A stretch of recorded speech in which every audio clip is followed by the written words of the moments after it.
Nós hoje vamos conversar sobre como aprender melhor. Use a cabeça e vença o desafio. Ou, em outras palavras, como se tornar um profissional na arte de aprender. Porque a gente passa muito tempo da nossa vida estudando. Só que, infelizmente, nós não somos ensinados a como estudar, a como tomar nota em sala de aula, a como memorizar, a como se preparar para a prova, como fazer prova. E cada vez o mundo está ficando mais complexo. O volume de informação hoje dobra no mundo a cada 12 meses. Você imagina, a cada 12 meses nós nos tornamos obsoletos, porque dobra a quantidade de coisa que a gente tem que aprender.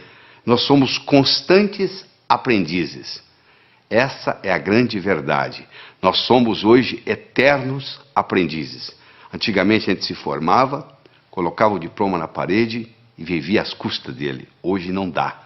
Hoje a gente tem que estar constantemente aprendendo coisas novas. E não é preciso estar doente para melhorar, não é verdade? Não é preciso ser um estudante medíocre para melhorar.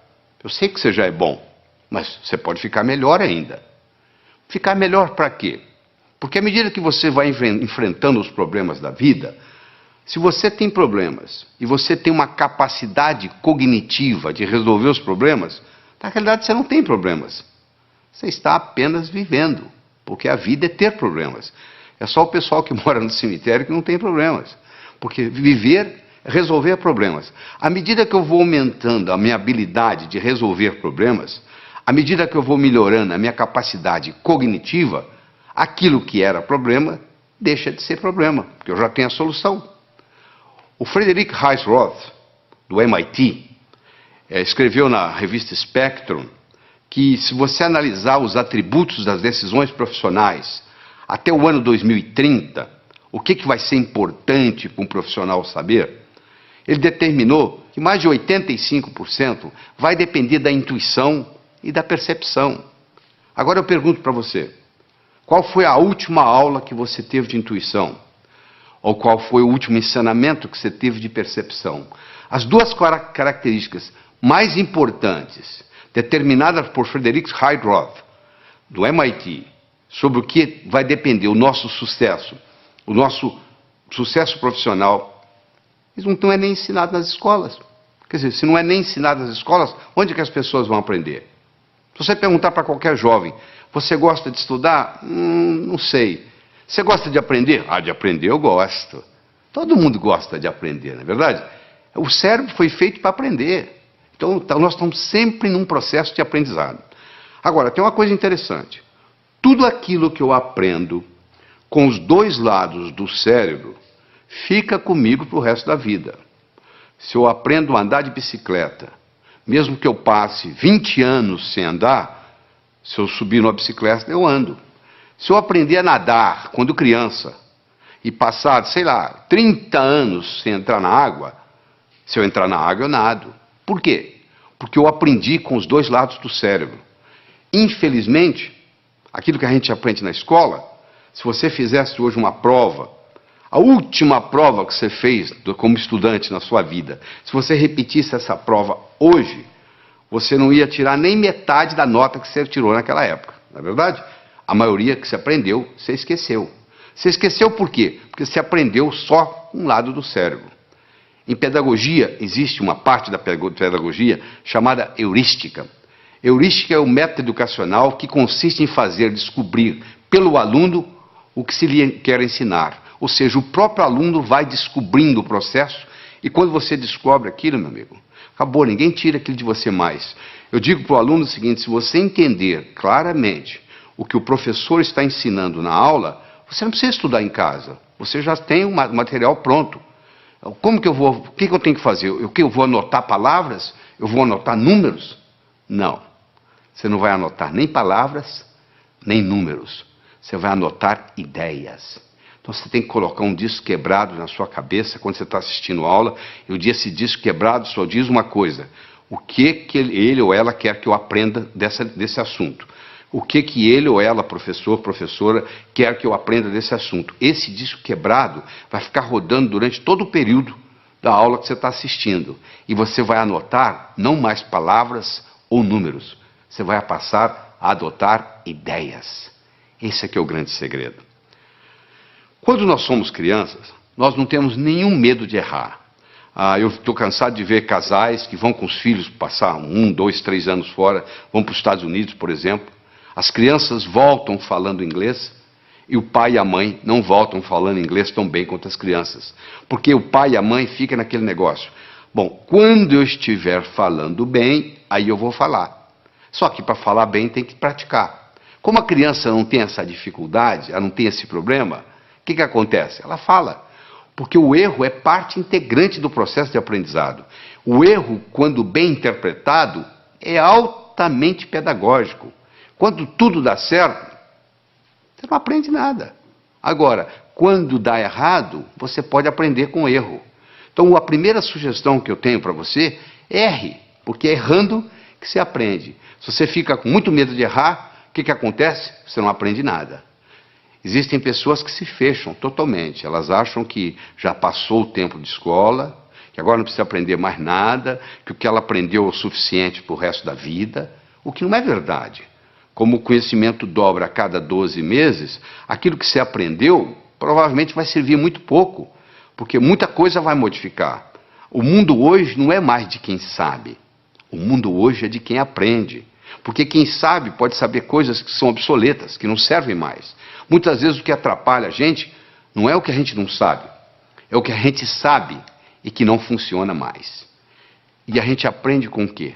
A gente aprende com o cérebro. Então, se você me permite, eu vou ter uma conversa com você agora sobre a estrutura cerebral, sobre a anatomia e sobre a fisiologia cerebral.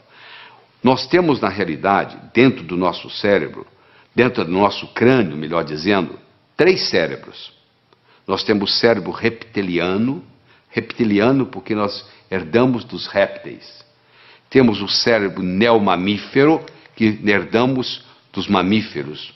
E temos a neocórtex, que é a parte característica dos primatas superiores, dos animais superiores, como faz parte o homem. O cérebro reptiliano é o cérebro que dá inteligência física. É o seu coração bater, é o seu pulmão respirar. Isso faz parte do cérebro reptiliano. É a temperatura do seu corpo. Tudo isso é cuidado pelo cérebro, é o cérebro físico. Já o cérebro emocional, também conhecido com o nome de sistema límbico, ele cuida das suas emoções. E, finalmente, o neocórtex cuida da parte da cognição, cuida da parte cognitiva dos primatas superiores, que é o homem. Então nós temos um domínio sobre os outros 2, teoricamente. Porque muitas vezes o cérebro emocional toma conta. É aquele indivíduo tranquilo, que não reage a nada, e de repente, num trânsito, num dia de movimento, num engarrafamento, ele sai do carro dele e mata alguém. Aí ele teve o que se chama um sequestro amigdaliano. Ou seja, a amígdala dele, a amígdala cerebral, não é a amígdala da garganta, não. A amígdala cerebral, que é parte desse sistema emocional, tomou conta. É importante você entender isso, porque a parte emocional do cérebro, ela interfere na parte cognitiva. Ou seja, para nós pensarmos bem, nós precisamos da parte cognitiva em si e da parte emocional. Nós precisamos dos 2 componentes para fazer o pensamento. Antes a gente pensava que uma coisa era separada da outra. Hoje nós sabemos que não. O cérebro reptiliano nós herdamos dos répteis. O réptil não tem emoção. Se você tiver um jacaré ou uma serpente como animal de estimação, se você ficar 15 dias fora de casa, ela não vai ficar com saudades. Você não vai chegar, ela vai banar o rabinho como o seu cachorro faz. O seu cachorro não. Se você tem um cachorro, ele já tem uma estrutura límbica. Esse vai sentir saudades. Esse vai ficar alegre na hora que você chega. E o neocórtex, teoricamente, é para controlar tudo isso aí. Teoricamente, para controlar. Às vezes não controla. Esse neocórtex ele se divide em 2 hemisférios. O hemisfério esquerdo, que é lógico, que é matemático, que é verbal, que é digital, e o hemisfério direito, que é analógico, que é visual, que é intuitivo. É mais ou menos assim, um passarinho para voar precisa de 2 asas. Uma parte é racional, a outra parte é emocional. Fizeram estudos em 1940 e pouco, até deu O Roger Spear, que fez o estudo, ganhou o Prêmio Nobel de Medicina, mostrando que se você seccionar uma estrutura chamada corpo caloso, que separa o hemisfério esquerdo do direito, você vê que eles têm essas funções totalmente diferentes. E quando cerrado, quando cortado o corpo caloso, eles começam a trabalhar de uma forma independente e às vezes muito problemática. Alguns dos pacientes comissurotomizados, chamava-se comissurotomia essa cirurgia, um deles não conseguia sair de casa. Ele abotoava a camisa com a mão direita, desabotoava com a mão esquerda, abotoava com a mão direita, desabotoava com a mão esquerda. Porque um cérebro não coordenava com o outro. No cérebro está armazenada a nossa inteligência, que nos diferencia dos outros animais. O que é inteligência? Eu estou perguntando para você agora. O que você acha que é inteligência? Qual seria a sua definição de inteligência? Deixa eu lhe dar uma definição de trabalho. Inteligência é a habilidade em fazer distinções, fazendo visível o invisível e com isso podendo intervir. Se alguém estiver envenenando a minha água com arsênico e eu não sei, eu vou continuar tomando a água e posso morrer envenenado. Eu só vou parar de tomar a água se eu estiver consciente de que eu estou sendo envenenado. Ou seja, na hora que eu fiz a distinção que eu estava sendo envenenado, que eu parei de beber água. Aquele que pode ver o invisível pode fazer o impossível. O que eu quero dizer com isso? Se eu consigo ver algo que você não consegue, eu consigo fazer algo que você não consegue. Dá uma olhada nessa imagem que está aí na tela. O que é isso aí? Se você nunca leu um livro meu, se você não leu o meu livro Sucesso Não Ocorre Por Acaso, provavelmente você está vendo aí borrões de tinta. Eu vou dizer para você, tem mais que borrões de tinta aí. Aí tem uma vaca, aliás, uma novilha Nelore. Olha aí para você ver. Agora você viu, né? Sabe por que você viu? Porque eu lhe dei o referencial. Você está vendo as orelhas, os olhos, o focinho. Está aí a vaca. Agora que você viu, agora que você tem o referencial, agora eu posso tirar o referencial daí, eu vou tirar, continue olhando para os olhos da vaca. Olha que interessante, agora você consegue ver a vaca. Por que você consegue ver? Porque eu lhe dei um modelo antes de você olhar para a figura. Aí você olhou, você teve o referencial, e aí depois que você teve o referencial, você consegue ver independente do referencial. Ou seja, você ficou mais inteligente para ver essa figura. Você agora vai ver coisa que outros que não estão treinados não são capazes de ver. Howard Gardner, o professor de Harvard, que está lá há muitos anos, desenvolveu o conceito das inteligências múltiplas. Ele começou dizendo que havia pelo menos 7 inteligências, hoje já chega a 9. Eu quero discutir com você aqui as 7 inteligências iniciais de Howard Gardner. A primeira inteligência é a inteligência lógico-matemática, que em geral os homens têm um pouco mais desenvolvido que as mulheres. Você deve conhecer vários matemáticos famosos. Me cita algumas matemáticas famosas. Provavelmente você teria dificuldade, não é verdade? Em geral, os homens são mais racionais do que as mulheres. Até as mulheres reclamam. Meu marido é racional demais. Exatamente isso. Eu tive a oportunidade de escrever um livro, Como Passar no Vestibular. Esse livro eu estudei 18 jovens que tiraram o primeiro lugar no vestibular em diferentes capitais do Brasil. Eu estudei esses jovens e mostrei como é que eles faziam para tirar o primeiro lugar no vestibular. Você imagina que em 40 mil candidatos, uma pessoa tira o primeiro lugar. Essa pessoa, ela tem algo diferente. Você tem que analisar o que ela tem de especial, porque ela tem algo diferente. Então vamos analisar o que é. Existem várias características que eu vou ter a oportunidade de discutir com você aqui durante essa apresentação. Mas uma delas é que eles tinham uma inteligência lógico-matemática diferente. Ou seja, a capacidade de raciocínio era diferente. E a boa notícia é que nós podemos desenvolver a nossa capacidade lógico-matemática. Eu vou te mostrar mais tarde como que isso é feito. O Howard Gardner mostrou que a segunda inteligência que nós temos é a inteligência corporal. Um atleta, por exemplo, um atleta de Olimpíada, tem uma inteligência corporal superior à média. Os homens, em geral, têm uma inteligência corporal superior às mulheres. O recordista de 100 metros, hoje, não é uma mulher, é um homem. Ou seja, o homem tem uma força física maior, uma velocidade maior, uma estrutura óssea mais resistente. etc, etc, etc. Isso é uma inteligência corporal, que claro que pode ser melhorada se você tem os nutrientes apropriados para isso. Falando em nutrientes, já que nós estamos aqui como aprender melhor, eu quero fazer um comentário sobre o ômega 3. Está aí mostrando aí o livro famoso do Dr. Stoll, professor de Harvard, The Omega 3 Connection. Ele mostrando o seguinte, a importância do ômega 3 para o cérebro. Uma parte do nosso cérebro, aquela parte do sistema límbico, os neurônios, tem como principal nutriente o ácido graxo ômega 3.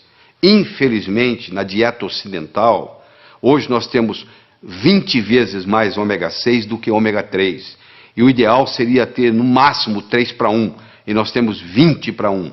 E isso causa uma série de problemas, inclusive problemas de aprendizagem na escola. Muitos alunos têm problema de aprender na escola porque tem excesso de ômega 6 ou deficiência de ômega 3 no cérebro. Então, a pessoa que ingere maior quantidade de ômega 3 tem a facilidade de aprender mais. Se você tem filho que está na escola, pode checar isso. Se o seu filho começar a fazer uma dieta onde aumenta a ingestão de ômega 3, ele vai melhorar na escola. Outra coisa importante sobre alimentação que eu gostaria de conversar com você é o ovo. Existe um mito, nada mais do que um mito, de que o ovo aumenta colesterol. Isso não é verdade. Não existe nenhum trabalho científico mostrando que o ovo aumenta colesterol. O trabalho mais sério que tem sobre ovo, eles pegaram 30 estudantes de medicina de Harvard, deram 25 ovos por dia durante 3 meses, e sabe o que aconteceu com o colesterol? Baixou. O ovo é o segundo alimento mais completo. O primeiro alimento mais completo é o leite materno. O segundo é o ovo. O ovo só não tem uma coisa, vitamina C. O resto dele é completo. Então, se você quer melhorar a sua capacidade de aprender, passe a fazer um uso mais frequente de ovos. Claro que se você fritar o ovo, o que vai causar problema não é o ovo em si, mas a fritura. Então, se você ingerir um ovo frito, se causar algum problema, não é por causa do ovo. Não culpe o ovo. Não tem nada a ver com o ovo, é a gordura que você está fritando. E eu gostaria de, en passant, fazer um comentário aqui, que hoje existem as chamadas smart drugs. Existem hoje medicamentos, claro que você tem que procurar seu médico, conversar com seu médico sobre isso, mas existem hoje medicamentos que são capazes de ajudar a aumentar a inteligência. Hoje, com a neurociência, mostrou-se vários nutrientes cerebrais que podem aumentar a inteligência, a capacidade de raciocínio, a concentração. Tudo isso pode ser feito, claro que tem que ser feito sob orientação médica. Eu não vou citar aqui nenhum medicamento, você procura o seu médico, conversa e diz, fiquei sabendo que existe uma coisa chamada smart drugs. Ou melhor, entra na internet, entra no Google, digita lá Smart Drugs, que você vai ver que existe uma série de ingredientes, hoje específicos, para você aumentar a sua capacidade cerebral, fazer prevenção de Alzheimer, e etc, etc, etc. Bom, vamos voltar aqui à nossa inteligência. Nós já falamos de inteligência lógico-matemática, já falamos de inteligência corporal. Eu gostaria agora de falar de duas que reunidas formam o que se chama inteligência emocional, que é a intrapessoal, que é de você para com você, e a interpessoal, que é de você para com os outros, ou seja, a sua inteligência comunicativa. A inteligência intrapessoal feminina é superior à inteligência intrapessoal masculina. As mulheres têm uma intuição superior aos homens, as mulheres têm uma percepção superior aos homens, as mulheres têm uma vida intrapessoal mais rica do que nós homens. Isso está provado. As mulheres também têm uma inteligência interpessoal superior, ou seja, a capacidade de se comunicar, por várias razões. Primeiro que desde criança, para obter o que querem junto aos irmãos mais fortes fisicamente, elas já tinham a capacidade de persuasão. E segundo que elas têm uma inteligência linguística superior aos homens. Uma menina de 3 anos tem um vocabulário muito superior a um menino de 3 anos. Ou seja, as mulheres têm uma inteligência linguística, e isso superior aos homens, e isso facilita no processo da comunicação. A próxima inteligência é a inteligência musical, que é mais ou menos equilibrada entre homem e mulher. E finalmente, a 7ª inteligência que eu quero mencionar aqui é a inteligência espacial, que o homem tem superior à mulher. A mulher ficava na caverna, o homem ia trabalhar. De metrô? Não. De ônibus? Não. Ele ia andando. Onde que era o escritório dele? Na selva. Ele ia caçar. Todo dia no mesmo lugar? Não. Um dia ia para o norte, outro para o sul, outro para o leste, outro para o oeste. E de noite ele tinha que voltar para casa. E ele tinha que sair fora dos inimigos, ele tinha que tomar cuidado para não confundir a caverna dele com a dos outros. Então ele desenvolveu esse senso espacial. Tanto é que quando o seu marido vai passear com você de carro e ele se perde, e você diz para ele assim, ô bem, para ali no posto e pergunta. Ele fala, não, eu sei onde eu estou. Até que ele se dá conta que ele não sabe. Aí ele fala o seguinte, eu vou parar e você pergunta, tá? Porque é uma vergonha o homem não saber voltar para a caverna. Então nós conversamos até agora sobre as 7 primeiras inteligências de Howard Gardner. A lógico-matemática, a corporal, a intrapessoal, a interpessoal, a linguística, a musical e a espacial. Agora eu quero conversar com você sobre como você aumenta essas inteligências. No processo de aprender, tem 3 modos básicos. Ou a gente aprende olhando, ou a gente aprende escutando, ou a gente aprende fazendo. Nem todo mundo aprende do mesmo modo. Tem pessoas que são visuais. Bate o olho, está resolvido. Tem pessoas que são auditivas, só precisa escutar. E tem pessoas que precisam fazer. Então você pergunta assim, tomar nota em sala de aula é bom ou ruim? Eu falo, depende do seu tipo de aprender. Se você é o tipo sinestésico de aprender, tomar nota em sala de aula vai te fazer uma diferença enorme, porque você tem que estar anotando. Agora, se você é do tipo visual ou do tipo auditivo, já não faz muita diferença. Olha que interessante. Às vezes uma família tem uma criança, um filho, todo mundo na família sabe que aquela criança é super inteligente. E a criança não se dá bem na escola. E vem reclamações, etc. e tal. E aí eles acham que essa criança tem o que se chama de learning disability. Ou seja, tem uma dificuldade de aprendizagem. Só que essa criança, muitas vezes, ela é sinestésica. E o sistema ensinado na escola, em geral, é audiovisual. O professor, a professora, o que fala, escreve lá no quadro. E essa criança é inquieta, porque ela tem que fazer, ela é sinestésica. E ela não aprende. Não é porque ela não tem a capacidade de aprender, é porque o sistema de ensino não está apropriado a ela. Não é uma learning disability, é sim uma teaching disability. Esses que não estão sabendo ensinar.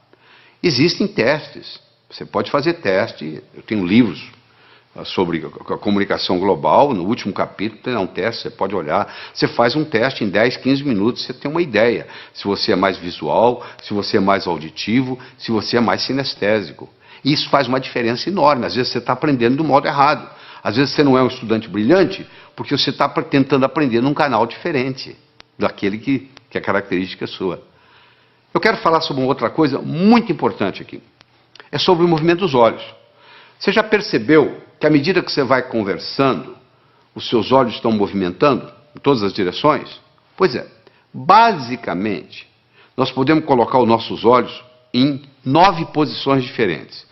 Você pode olhar para cima, para a esquerda, para o centro, para a direita. Você pode olhar na horizontal, para a esquerda, para o centro, para a direita. Você pode olhar para baixo, para a esquerda, para o centro, para a direita. Bom, vamos tirar as posições centrais, porque não tem nada a ver com a nossa aula aqui hoje, com a nossa conversa aqui hoje.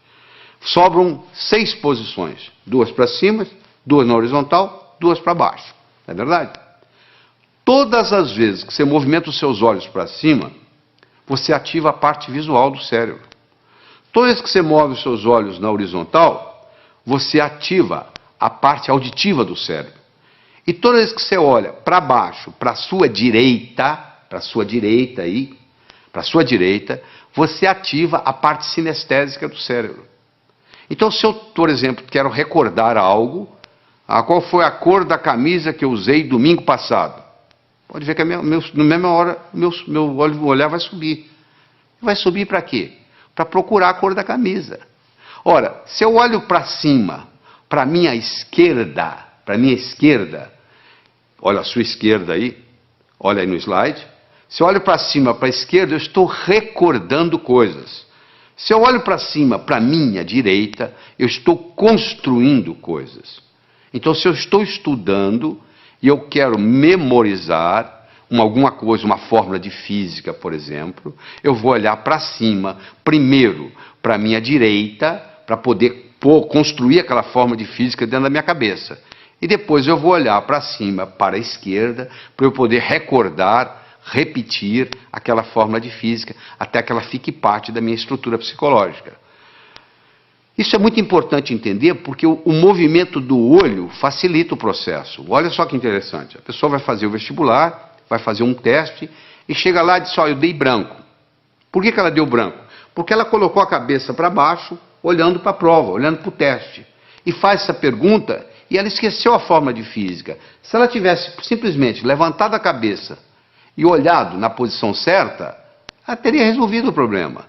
Mas como ela está olhando para baixo, não teve a oportunidade de ter acesso ao campo visual, aquela fórmula de física não vem na cabeça dela.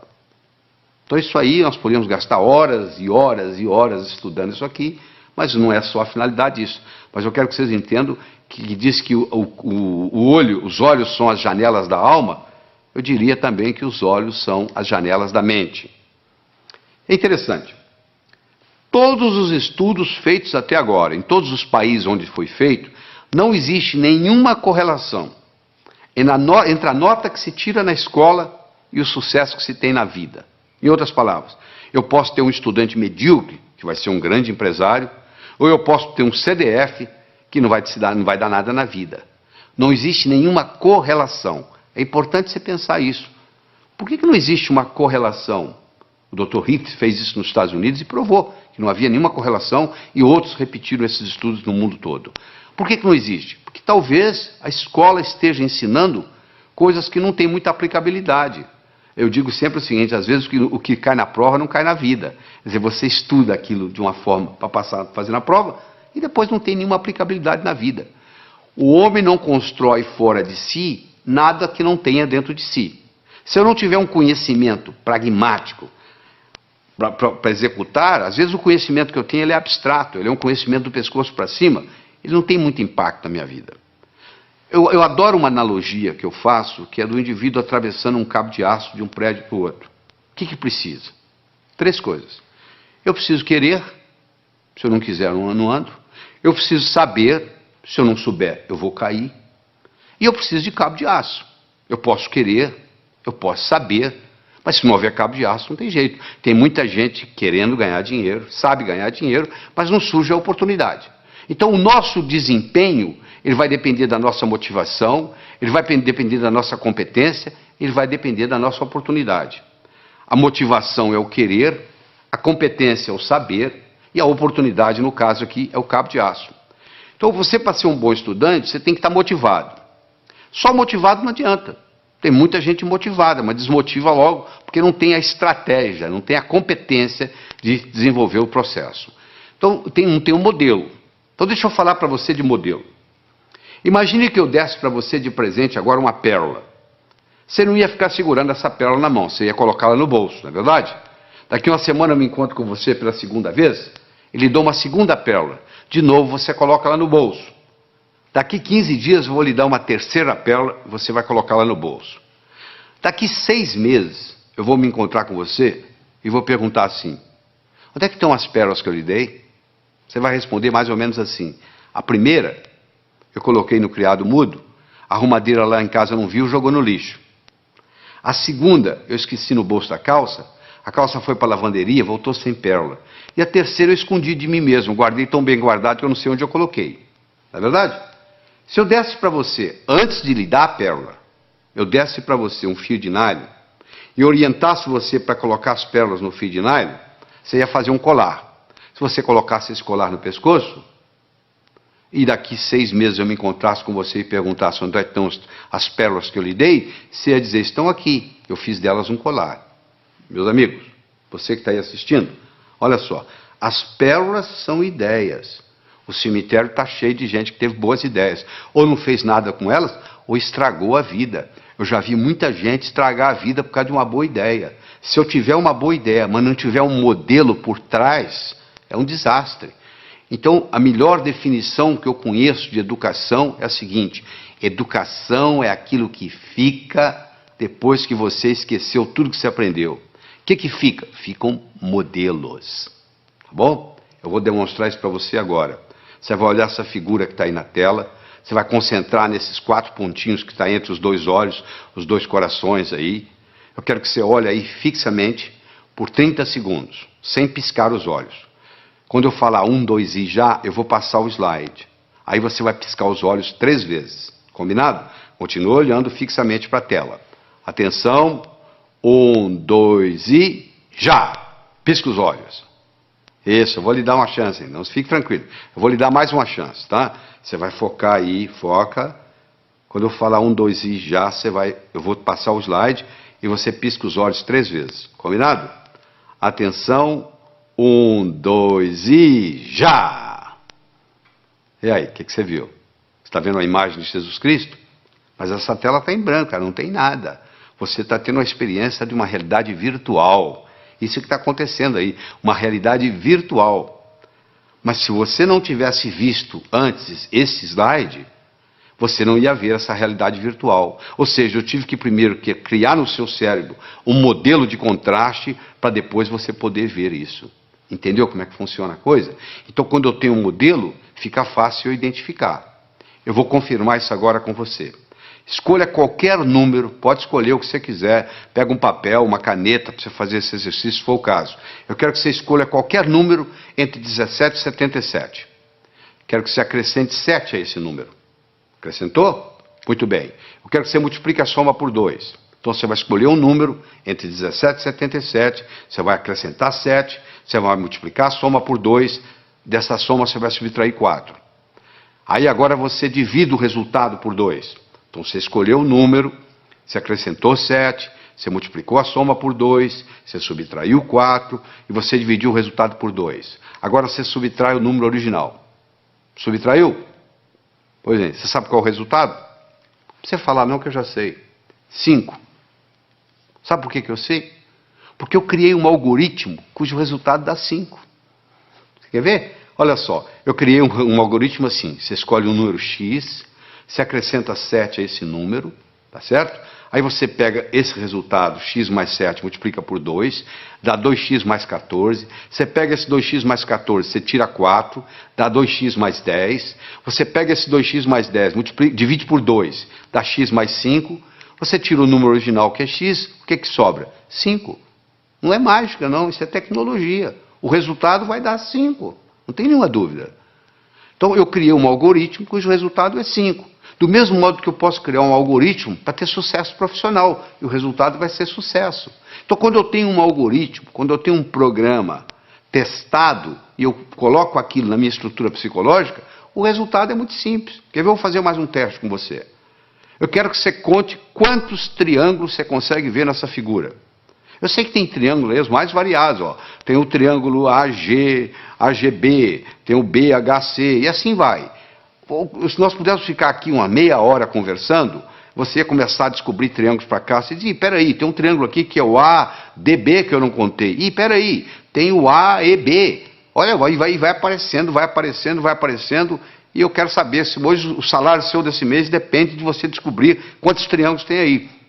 E eu vou obter resultados diferentes, dependendo do aluno que tiver, ou quem estiver fazendo isso. Mas se eu lhe der um modelo que eu vou dar agora, olha só que bonito. Nós temos 10 triângulos simples. Olha lá, o triângulo AGB, BHC, CHI, CID, DIJ, DJE, EJF, EFA, AFG e chega no AGB. Ou seja, você conta, tem 10 triângulos simples. Muito bem. Tem 10 triângulos duplos. O que é triângulo duplo? Eu tenho um triângulo que é o AHB, que é um triângulo duplo, ele tem 2 dentro dele. Eu tenho um triângulo que é AFB, ele também é duplo.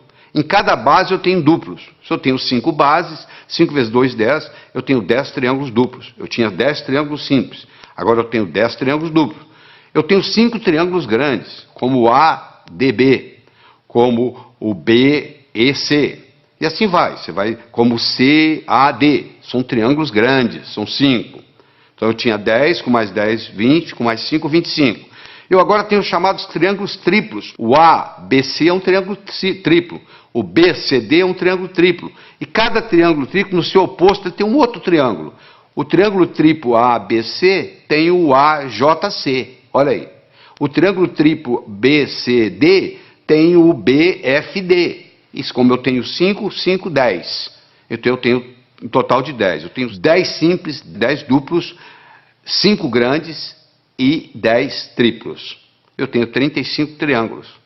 Mas eu perguntei quantos triângulos você conseguia ver nessa figura. Se você olhar a letra A, dentro dela existe um triângulozinho. Então a resposta certa seria 36. Isso não é pegadinha. Esse cuidado com a pergunta que é feita. Por isso que muita gente não passa no vestibular. Parece que a pergunta é pegadinha. Não, quantos triângulos você consegue ver nessa figura? Dentro da letra A tem um triângulo, que é aquele triângulozinho que você está vendo lá. Então o total seria aí 36. Agora que você aprendeu a contar os triângulos simples, os duplos, os triplos, os grandes e o que está nas letras, pronto, agora você criou um modelo de como contar triângulos. A sua inteligência para contar triângulos aumentou. Você deve estar perguntando, mas o que isso tem a ver? O que eu vou fazer na vida se eu aumentei minha inteligência para contar triângulos? Não, eu estou dando um exemplo. Do mesmo modo que você aumentou a sua capacidade de contar triângulos, se eu lhe der modelos outros, que nós vamos estar dando aqui durante essa apresentação, isso vai melhorar tremendamente o seu estudo. Eu mencionei que eu escrevi um livro chamado Como Passar no Vestibular. Esse livro foi fruto de um trabalho onde eu trouxe a São Paulo 18 jovens que tiraram o primeiro lugar no vestibular em diferentes capitais do Brasil.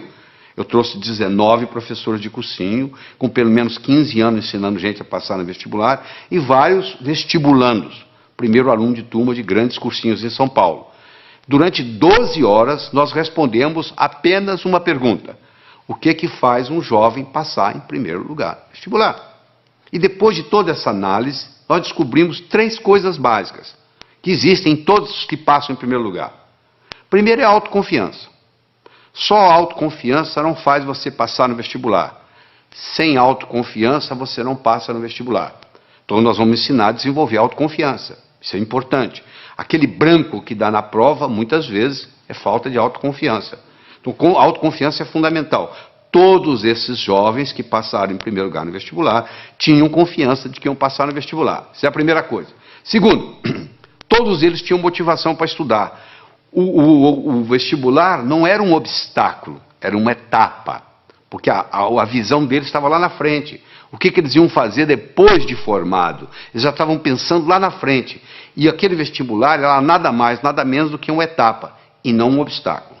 E todos esses 18 jovens que tiraram o primeiro lugar, eles tinham estratégia em tomar nota em sala de aula, estratégia em se preparar para a prova, estratégia em fazer prova, estratégia em estudar em casa, tudo isso, estratégia em ler, estratégia em memorizar, todos eles, sem exceção, usavam mnemônicos, usavam um processo de memorização, provando que todos nós temos uma ótima memória. Às vezes nós não sabemos usar essa memória.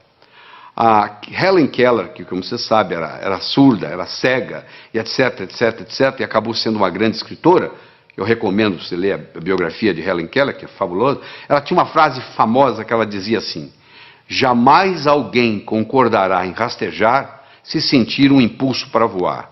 Todo ser humano tem um impulso para crescer, faz parte do espírito humano. A pessoa nunca chega e fala, eu quero piorar. Todo mundo está querendo melhorar, não é verdade? Você, eu, todos nós estamos querendo melhorar. Agora, que infelizmente, uma pequena minoria consegue isso, que a maioria navega na vida, a deriva. Por quê? Porque lá na escola, o professor não soube ensinar a pessoa como estudar. Porque já que você vai estudar tantos anos, já que você vai depender de tudo isso, da leitura, tanto tempo, nós brasileiros lemos numa velocidade muito lenta. Nós temos um problema muito grande com leitura. E eu vou ter oportunidade de discutir isso aqui com você. Mas deixa eu começar a desenvolver com você a inteligência lógico-matemática. Então eu tenho um probleminha aí, olha que bonito. 9 executivos se encontram para a discussão de um projeto. Antes da reunião se iniciar, eles se cumprimentam, cada um apertando a mão de todos os outros. Eu quero saber quantos apertos de mão ocorreram. Esse é um problema simples que já caiu no vestibular. É uma coisa simples. Você tem 9 executivos, cada um vai apertar a mão do outro, e eu quero saber quantos apertos de mão. Por onde você começa? Bom, então vamos ver? Coloque-se lá dentro. Você é um deles. Ora, se são 9, você é um dos 9. Você não vai apertar a mão de você mesmo. Você vai apertar a mão de 8. Não é verdade? Ora, se você vai apertar a mão de 8, cada um vai apertar a mão de 8. Ora, se são 9, cada um apertando a mão de 8, 9 vezes 8, 72. Só que quando eu aperto a sua mão, você aperta a minha. Então eu tenho que dividir isso por 2. São 36 apertos de mão.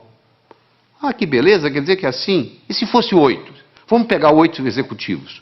Bom, se são 8 executivos, cada um não vai apertar a própria mão. Ou seja, vai apertar a mão de 7. Cada um dos 8 vai apertar 7 mãos. Se 8 vezes 7, 56. Dividir por 2 dá 28.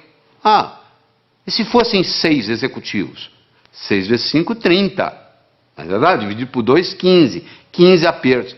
Olha que bacana. Aí eu chego a um algoritmo, que eu tenho que multiplicar o número de executivos vezes o número de executivos menos 1, dividido por 2. Se eu tivesse 10 executivos, você me responde agora. Quantos apertos de mão?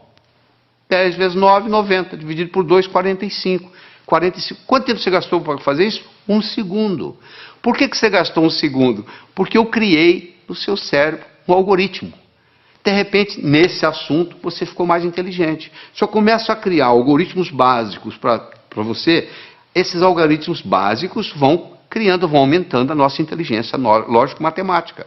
Eu disse no começo e vou repetir, que inteligência é coisa que se aprende, é coisa que se adquire. Só 15% da nossa inteligência é herdada. 85% é adquirida. Em qualquer fase, em qualquer idade, em qualquer profissão, nós podemos melhorar a nossa inteligência. Essa é que é a boa notícia que eu tenho aqui para todos nós. Fundamental. Você acabou de aprender e agora. Quer dizer, quando você encarar um problema desse, 9 executivos, 10, 11, 12, 8, 7, agora que você tem um algoritmo, ficou relativamente simples. Deixa eu conversar um pouquinho sobre a autoconfiança. Se eu colocar uma tábua de 40 centímetros de largura, 10 metros de comprimento aqui no chão, você consegue andar nela. Essa mesma tábua colocada entre 2 postes, já não é a mesma coisa. Você vai lá e treme na base e não anda. Fazer a prova sozinho em casa é uma coisa. Fazê-la no dia do teste, no dia do concurso, no dia do vestibular, é outra coisa muito diferente. É mais ou menos assim, em casa eu estou andando com a tábua no solo. E lá no dia eu estou andando com a tábua lá em cima. Então tem muita gente que se assusta, porque quando chega na hora do teste, chega na hora da prova, chega na hora do vestibular, chega na hora do concurso público, treme na base. Porque é como se estivesse andando na tábua lá em cima. Então essa parte é muito importante. No atletismo é a mesma coisa. Às vezes o jogador perde o jogo, às vezes o time perde o jogo, porque o jogador não tem autoconfiança. Ele teve uma briga com a namorada, entra em campo psicologicamente mal, cai o nível de rendimento, faz uma besteira, e ali começa aquela história, e dali para frente você já viu o que acontece. Então é muito importante nós entendermos esse aspecto. Deixa eu dar só um exemplozinho. Vamos imaginar que você gosta de futebol, tá? Que você está domingo à tarde assistindo uma partida de futebol. E o seu time, fizeram um pênalti contra o seu time, e o atacante principal do seu time vai bater o pênalti. E ele bate o pênalti, só que a bola pega na trave. Se você observar esse atacante, nos próximos 10 minutos, ele joga mal. Por que ele joga mal? Porque ele fica ruminando aquilo. Poxa, eu perdi uma oportunidade de fazer meu time ganhar. Poxa, perdi o pênalti. Então, até ele se recuperar daquilo, leva um tempo. Imagina você está fazendo uma prova de 80 perguntas. Você tem 4 horas para terminar a prova. Você encara o primeiro problema. Você fica 7, 8 minutos no problema e não consegue resolver. Sabe como é que a sua autoestima faz? Vai lá no pé. Pronto, a sua autoconfiança acabou. O resto da prova você já não tem o mesmo desempenho mental. Olha que interessante. Para fazer prova existe estratégia. Você quer estratégia? Você lembra quando você era criança, você jogava vareta? Soltava as varetas na mesa. Qual que você pegava primeiro? A mais fácil. E depois? A mais fácil.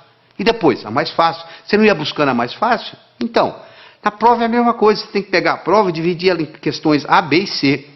A são aquelas perguntas que você sabe responder. B são aquelas que você sabe responder, mas que vai dar um pouco de trabalho. E C são aquelas que você não sabe se vai responder. Você responde às A's, marca as B's e pula as C's. Aí quando você terminar as A's, você já fez bastante ponto, a sua autoestima já está elevada, você vai e resolve as B's. Se sobrar tempo, você vai encarar as C's. E se não der, você então entra com a estratégia de chutar. Você entendeu? Mas é uma estratégia simples, é a estratégia de jogar vareta. Mas uma pessoa que não tem essa estratégia simples na cabeça, ela encara uma prova, um concurso, ela pensa que tem que responder na ordem, 1, 2, 3, 4, 5, 6. Por azar, ela pega uma pergunta que é difícil para ela, que ela não sabe a resposta, e ela perde ali 6, 7, 8 minutos e sai dali desanimada, já a autoestima já lá embaixo. Olha o impacto que tem. Uma explicação simples dessa, olha a contribuição que faz para você, olha a diferença que isso faz. Vamos continuar no nosso processo lógico-matemático? Então eu tenho mais um probleminha para você. Olha aí. Um comerciante comprou uma cadeira por $70. Vendeu-a logo em seguida por 80. Comprou de volta a mesma cadeira por 90 e vendeu-a novamente por 100. Quanto foi o lucro dele nessa transação? Então ele comprou a cadeira por 70, vendeu por 80. Comprou a mesma cadeira por 90, vendeu por 100. Eu agora vou dar um tempinho para você. Você vai ter que me responder aí o que você acha. Quanto que ele ganhou ou perdeu nessa transação. Primeiro você vai decidir se ele ganhou ou se ele perdeu. E quanto foi? Ele comprou por 70, vendeu por 80, comprou a mesma cadeira por 90, vendeu por 100. Ele ganhou ou perdeu? Bom, eu faço isso nos meus cursos e eu obtenho 3 tipos de resposta. Que ele ganhou 10, que ele não ganhou nada e que ele ganhou 20. Então, se tem 3 respostas para o mesmo problema de matemática, uma está certa e 2 estão erradas. Então, tem alguém errando. Eu não sei qual o seu raciocínio no momento. Seja ele qual for, eu vou consertá-lo, não se preocupe. Mas você tem que fazer isso junto comigo aqui agora. Eu vou voltar no slide para você garantir que você está me acompanhando. Um comerciante comprou uma cadeira por 70, vendeu logo em seguida por 80. Comprou de volta por 90 e vendeu novamente por 100. Qual foi o lucro dele nessa transação? Então você vai ter que decidir se é o 1, se é o 2, se é o 3. Se ele ganhou 10, se ele não ganhou nada ou se ele ganhou 20. Se você acha que ele ganhou 10, você fez um tipo de raciocínio que está exposto aí no slide para você ler em detalhes. Você raciocinou de um modo que o seu resultado foi 10. Né? Você acompanha aí o raciocínio na tela aí, foi o raciocínio que você fez. O comerciante comprou uma cadeira por 70, vendeu por 80, teve um lucro de 10. Ele comprou novamente a cadeira por 90, após ter vendido por 80, perdendo, portanto, os 10 que ele ganhou. E ele então vendeu por 100, após ter comprado por 90. Portanto, o lucro foi de 10. Esse é o raciocínio de quem acha que é 10. Tem gente que pensa diferente, tem gente que pensa que não houve lucro. Ele pensa que se ele vendeu por 80, após ter comprado por 70, ele ganhou 10. Ele então perdeu 20, comprando-a de volta pelos 90, que originalmente ele tinha comprado por 70, ele perdeu 20. Ele então ganha 10 vendendo por 100, e, portanto, ele chega à conclusão que ele não ganhou nada. Então esse é o que diz que ele não ganhou nada. E tem aquele seguinte, olha só. Se ele comprou a cadeira por 70 na primeira vez e comprou por 90 na segunda, ele desembolsou 160 no total, não foi? Se ele vendeu a primeira vez por 80 e vendeu a segunda por 100, ele, na realidade, recebeu 180. Ora, se ele desembolsou 60 e desembolsou 160 e recebeu 180, quanto que ele ganhou? Ele ganhou 20. É só você imaginar que você tem um bolso para comprar e um bolso para vender. O que sai e o que entra. Olha que interessante. Se eu tivesse dito para você assim, um comerciante comprou uma cadeira por 70, vendeu por 80. No mesmo dia ele comprou um relógio por 90, vendeu por 100. Quanto que ele ganhou? Você não teria nenhum problema em responder. Ele ganhou 10 da cadeira, ganhou 10 do relógio, ganhou 20. Como eu falei que era a mesma cadeira, eu já compliquei a sua vida. Olha o que a linguagem faz na vida da gente. A linguagem pode facilitar o nosso processo ou pode complicar o nosso processo. Você acabou se complicando apenas por um processo linguístico. Isso é um problema de vestibular, caiu em vestibular já justamente confundindo, parecendo uma pegadinha. Na realidade não é pegadinha. Isso aí é para mostrar o raciocínio e mostrar a influência que tem. Então uma pessoa pode muito bem melhorar sua capacidade de raciocínio. Eu tenho aqui 4 pilares do raciocínio. Um eu chamo de passo a passo, o outro eu chamo de visualização, o outro eu chamo de reformulação e o outro eu chamo de exclusão. Esses são os 4 pilares. Quando eu ensino para a pessoa a trabalhar com esses 4 pilares, essa pessoa automaticamente melhora a sua inteligência lógico-matemática. Então vamos fazer o seguinte, vamos começar com passo a passo. Eu tenho as seguintes cores. Eu gosto do laranja mais do que eu gosto do vermelho. Eu gosto do verde menos do que eu gosto do azul. Eu gosto do azul menos do que eu gosto do anil. Eu gosto do vermelho menos do que eu gosto do violeta. Eu gosto do verde mais do que eu gosto do amarelo. Eu gosto do violeta mais do que eu gosto do anil. E eu gosto do laranja menos do que eu gosto do amarelo. Qual é a minha cor favorita? Olha que eu tenho aqui só 7 cores. Imagine se eu tivesse 70 e fizesse esse raciocínio. Olha onde que você chegaria. Você pode começar a trabalhar nisso aí, se você vai ficar, tem gente que leva meia hora, 1 hora e não consegue chegar à conclusão, porque não pegou o modelo ainda. Eu vou lhe ensinar o modelo, você vai resolver isso em 10 segundos. Porque é muito simples, olha como é que o modelo é simples. A primeira está escrita assim, eu gosto do laranja mais do que do vermelho. Então laranja passa a ser a minha cor favorita. Eu vou procurar onde é que tem laranja, vai lá no 7 tem laranja. Lá está dizendo que eu gosto mais do amarelo do que do laranja. O amarelo passa a ser a minha cor favorita. Eu vou procurar onde tem amarelo. Eu vou lá no 5, tem amarelo. Eu gosto do verde mais do que do amarelo. O verde passou a ser a minha cor favorita. Vai lá no 2, onde está o verde. Olha lá. Eu gosto do verde menos do que do azul. O azul passou a ser a minha cor favorita. Eu vou onde tem azul. Eu vou lá no 3, tem azul. Eu gosto do azul menos do que eu gosto do anil. Anil passou a ser a minha cor favorita. Eu vou lá no 6, olha lá. Eu gosto de violeta mais do que eu gosto de anil. Violeta passou a ser a minha cor favorita. Eu vou lá no 4, onde tem violeta, e confirmo. O violeta gosto mais do que o vermelho. Com a conclusão que eu cheguei, a minha cor favorita é o violeta. Olha que bacana. Na hora que eu criei esse esquema, pronto, agora ficou fácil.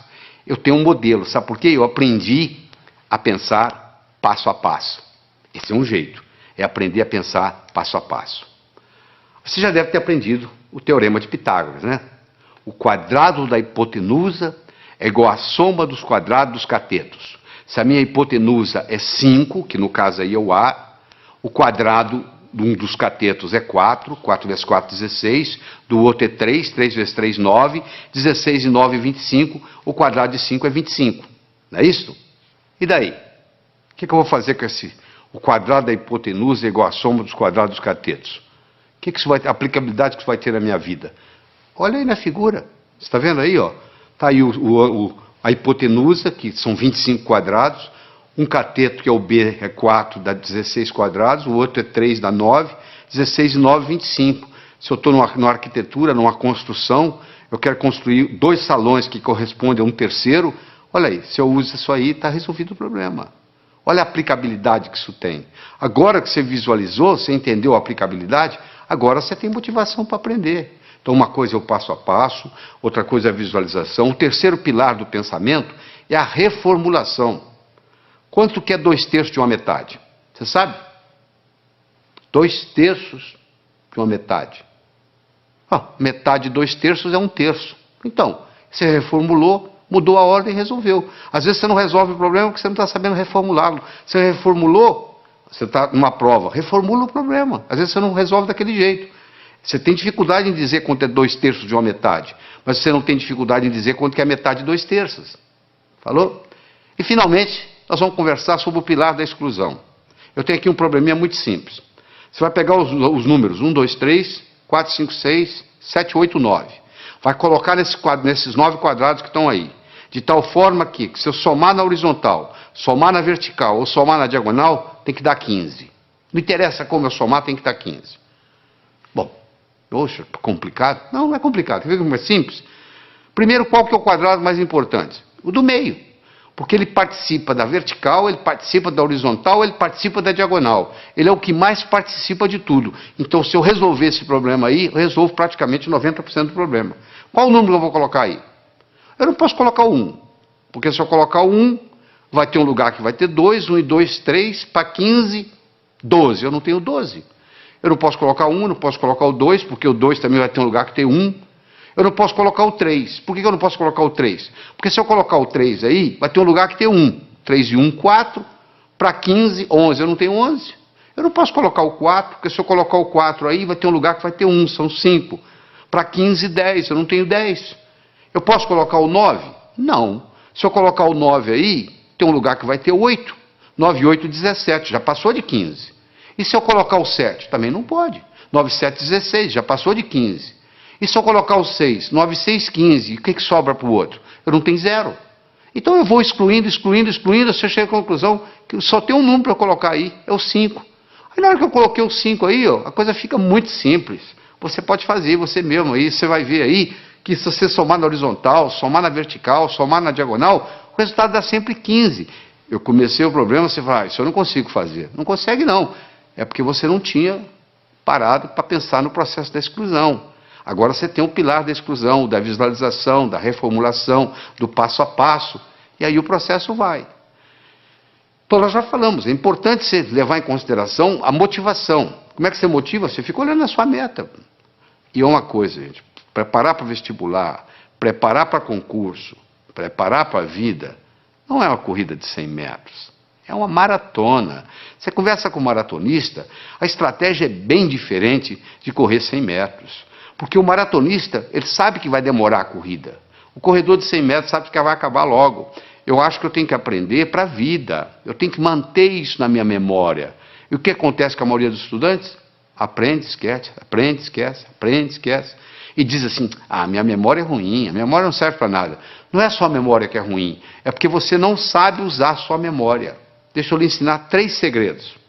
A memória gosta de movimento. Uma coisa é eu pensar num cachorro parado, outra coisa é pensar num cachorro correndo. É totalmente diferente.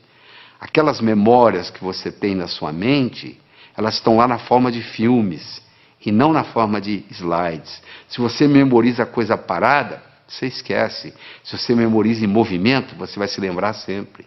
Segundo, existem estudos mostrando que o professor que trabalha com giz de 2 cores aumenta em 19% o desempenho da classe que ele está lecionando.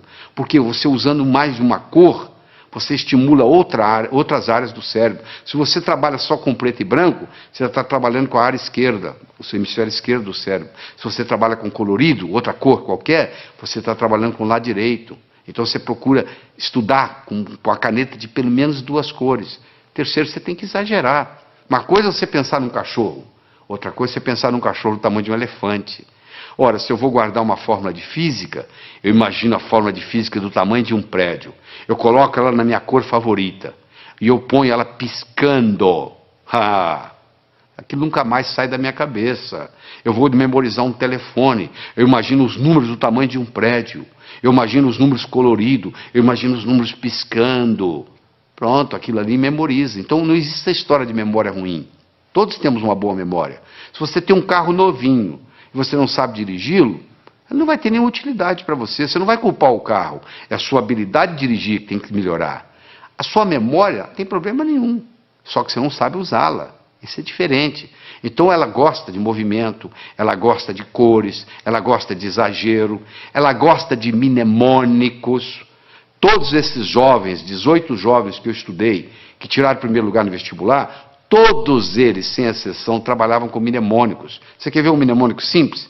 30 dias tem abril, junho, setembro e novembro. De 28 só há 1, todos os demais 31. Pronto. Se o mês tem 30 ou tem 31 dias, está aí para você na tela aí, o mnemônico para você olhar.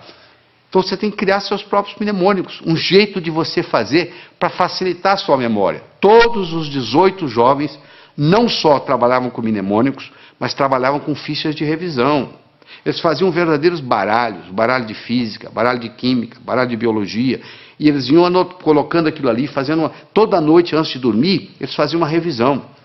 A medicina mostra que os últimos 20 minutos, o que você vivencia nos últimos 20 minutos antes de dormir, rumina na sua cabeça a noite toda.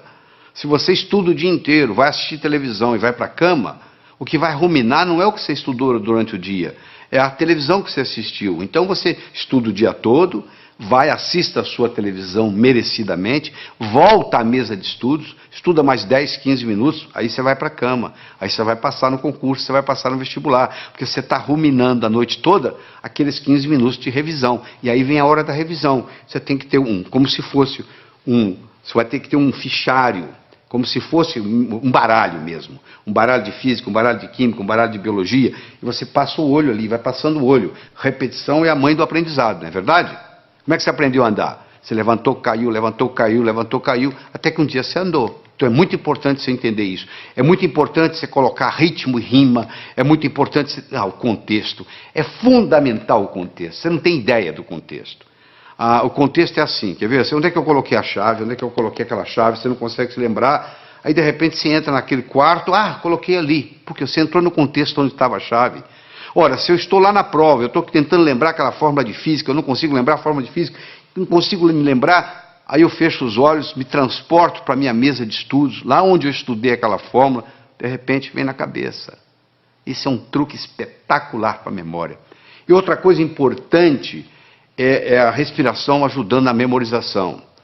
Nós desenvolvemos uma respiração que eu digo assim: inspire em 4, segure em 4, solte em 4. Por quê? Porque naquela posição que você fica para estudar ou para fazer prova, depois de um certo tempo, o oxigênio no seu cérebro começa a cair. E você sabe que o cérebro ele exige oxigênio e glicose para funcionar. São os dois combustíveis que o cérebro usa. Faltou oxigênio, o desempenho não é o mesmo. Faltou glicose, o desempenho não é o mesmo. Eu recomendo para as pessoas que vão fazer concurso, vão fazer vestibular, levar no bolso umas 3 ou 4 barrinhas de chocolate. A cada 40, 50 minutos dá uma parada, respira em 4, segura em 4, solta em 4, 4 vezes, reoxigena o cérebro, come a barrinha de chocolate, absorve a glicose, aí você abasteceu de novo para mais 40, 50 minutos. Isso faz a diferença, às vezes, entre passar e ter que fazer o cursinho no ano que vem, novamente. Deixa eu falar um pouquinho sobre leitura. 80% ou mais daquilo que você vai aprender na sua vida, você vai aprender através da leitura. Nós temos 3 tipos de leitura. Você faz a leitura do prazer, a leitura crítica e a leitura específica. Você vai procurar uma coisa específica e vai lá e pesquisa. O problema é que nós, brasileiros, temos uns vícios muito grandes com a leitura. Nós temos problema com a velocidade da leitura, temos problema com a compreensão e temos problema com a memorização. Essas 3 coisas estão juntas: velocidade, compreensão e memorização daquilo que lemos. Então deixa eu mostrar uma coisa. Primeiro, a gente aprende a ler palavra por palavra, não é verdade? Nós aprendemos a ler palavra por palavra e aprendemos a ler em voz alta. Aí nós começamos a ler em voz alta e os nossos pais dizem assim: não, para, você já leu bastante, lê agora em voz baixa. Só que você diminui o som, mas continua lendo com a garganta. Esse fenômeno recebe o nome de subvocalização. Só que a nossa garganta não permite falar mais do que 180, 190 palavras por minuto. Se você lê com a garganta, e a maioria lê, porque se você colocar uma pessoa lendo em silêncio e colocar um eletrodo aqui na área da laringe, você vai perceber que à medida que ela vai lendo, ela vai ativando a laringe. Se você tem esse vício de subvocalização, você está limitado a 190 palavras por minuto. Olha que interessante. O nosso cérebro chega a pensar 1000 palavras por minuto. Se a nossa garganta só trabalha com 190 palavras por minuto, ou seja, se eu sou limitado a ler 190 palavras por minuto, e o meu cérebro é capaz de pensar 1000, eu passo a maior parte do tempo fazendo o quê? Divagando. Eu fico desatento. Por incrível que pareça, quando eu aumento a velocidade de leitura, eu aumento a minha capacidade de concentração. Existe um outro vício na leitura, que é o chamado de regressão. O meu olho está sempre voltando, está sempre voltando, está sempre voltando, e eu perco um tempo danado nisso. Esses processos, então, o palavra por palavra, o subvocalização, a regressão, são problemas que prejudicam intensamente a nossa velocidade de leitura. Então eu vou recomendar a você aqui, para você pegar o jeito. É como andar de bicicleta, você tem que colocar a rodinha primeiro, você vai virar o livro de cabeça para baixo, e você vai ler com as mãos, usando a mão como orientação, e ler de cabeça para baixo. Só para você pegar o jeito, você pegar a mecânica, e no pegar a mecânica, aquilo faz uma diferença. E de vez em quando existe um exercício muito interessante, que se você esfregar uma mão na outra, esfregar até esquentar, faz aí você que está me assistindo, faz aí, vai, até esquentar, aí você coloca em cima dos olhos, na mesma hora você descansa o globo ocular. Faz isso umas 2 ou 3 vezes, que vai fazer uma diferença enorme na sua leitura. Outra coisa importante. Anote não palavras, nem números. Anote ideias. E como é que se anota ideias? Com aquele disquinho quebrado que eu ensinei. O que estão querendo que eu aprenda desse material? O que estão querendo que aprenda desse material?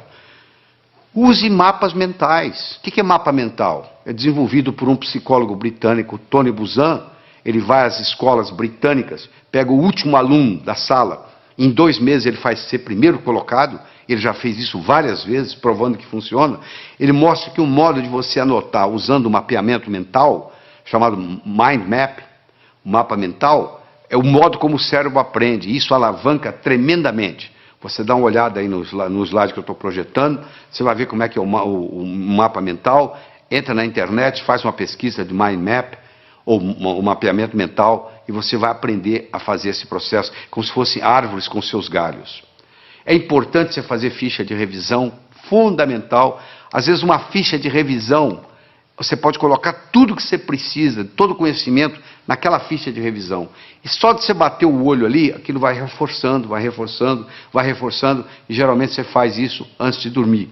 Repetição é a mãe do aprendizado. Você aprendeu a andar como? Levantou, caiu, levantou, caiu, levantou, caiu, até que um dia você andou.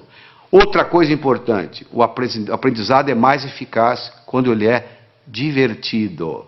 Você tem que se divertir, você não pode estudar de mau humor.